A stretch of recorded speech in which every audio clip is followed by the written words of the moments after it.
Laura Ingraham and Ben Shapiro teamed up to be insufferable together. Let's watch. One of the left's biggest media stars is reading the current situation as follows. The president now saying insistently that the election will not be decided by the voters, that he expects the Supreme Court, to which he is trying to appoint a new justice right before the election, he expects that it will be the Supreme Court which handles the question of who the next president is.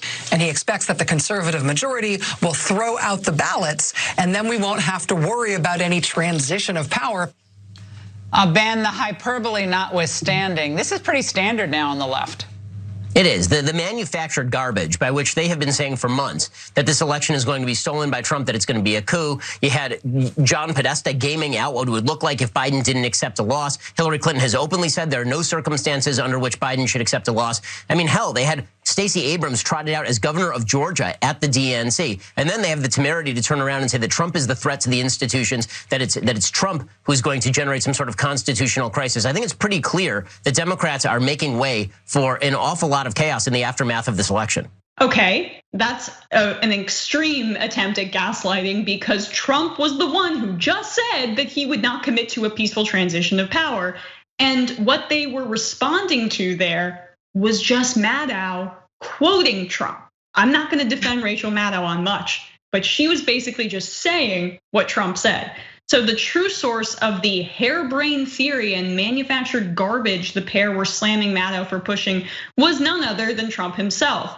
On Tuesday, for example, Trump bluntly explained his theory that he must replace recently deceased Ruth Bader Ginsburg before Election Day, since a ninth justice would be necessary to break a tie on allegedly disputed election results. He repeated that claim more explicitly again on Wednesday. In addition, at his Wednesday press briefing, Trump dismissed a reporter's question about committing to a peaceful transition of power and instead demanded that millions of mail-in ballots would have to be thrown out before he would consider the election legitimate.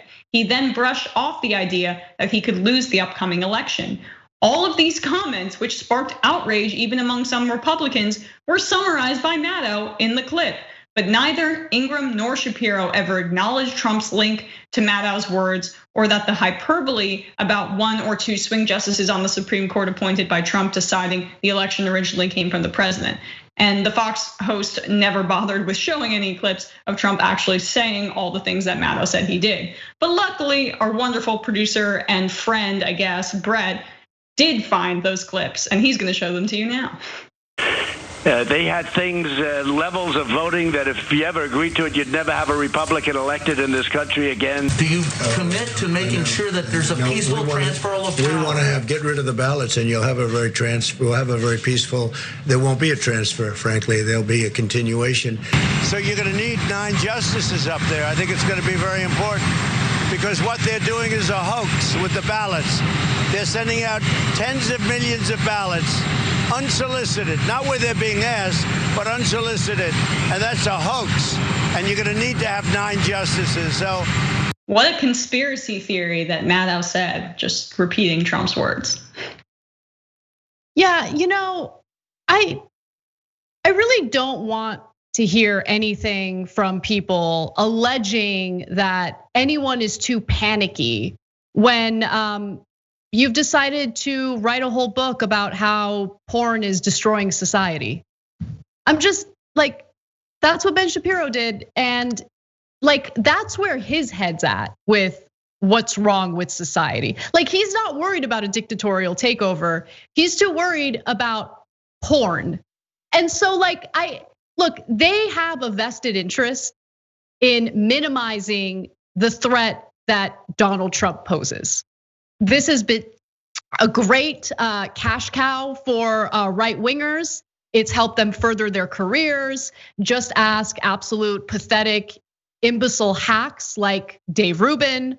And so like, it's their bread and butter, right? So I'm interested in having conversations with serious people who understand and can assess serious threats.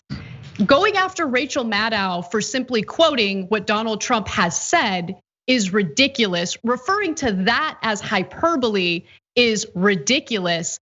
Again, watch any right-wing show on any given night And all it is you should be scared, be fearful, Antifa, be scared, be hyperbole. Like that's all they do all day, every day.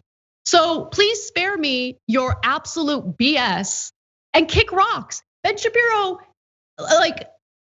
did hyperbole about California. It's like, oh, California is so bad. I'm gonna leave California. It's the worst. It's the worst. I'm gonna go to Tennessee. I'm gonna take all my employees with me. Like he's the king of hyperbole. So kick rocks. Yeah, I mean, yeah, kick rocks, dude. haven't heard that phrase in a while, so and you said it twice.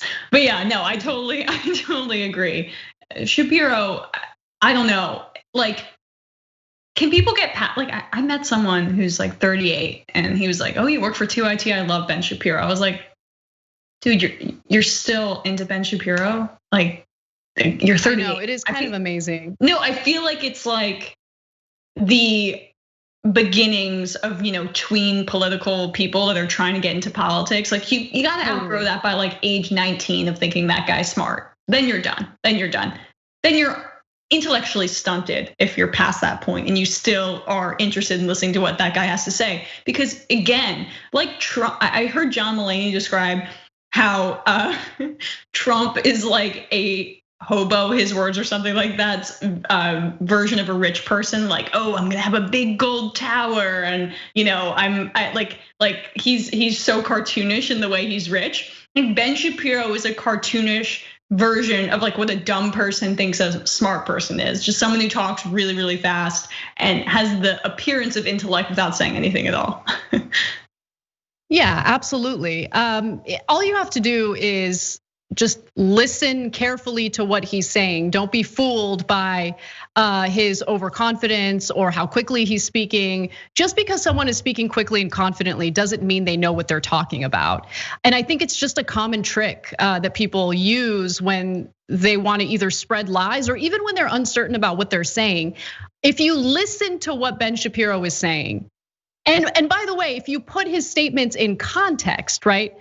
Someone accusing others of hyperbole shouldn't have a long-standing history of utilizing hyperbole in his commentary, but that's all he does. All he does is fearmonger about what's going on in the country. All he does is fearmonger about what's going on in California. All he does is fearmonger about what's happening in porn. Like, I'm sorry, when we're talking about our democratic process, where Trump has taken actions, he's done things to dismantle our electoral process and make it increasingly difficult for voters to cast their ballots. When we're talking about a situation like that and covering it accurately, I have no interest in hearing from anyone, whether it be Ben Shapiro or yes, even people on the far left who want to pretend like this is no big deal. It is a big deal.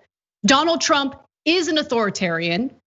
And the only thing that's really stopped him from doing all the terrible things he's wanted to do is every once in a while, you'll have a few of these military generals or people within his administration stand up and say, no, you can't do that.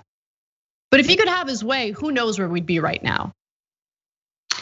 Yeah, I mean, it's a good way to end the segment, but just another point is like, our institutions are so threadbare that as it is, the idea that that's what's keeping Trump from being a full-blown authoritarian is really terrifying to me. Thanks for watching The Young Turks, really appreciate it. Another way to show support is through YouTube memberships. You'll get to interact with us more. There's live chat emojis, badges. You've got emojis of me, Anna, John, JR. So those are super fun. But you also get playback of our exclusive member-only shows and specials right after they air. So all of that, all you gotta do is click that join button right underneath the video. Thank you.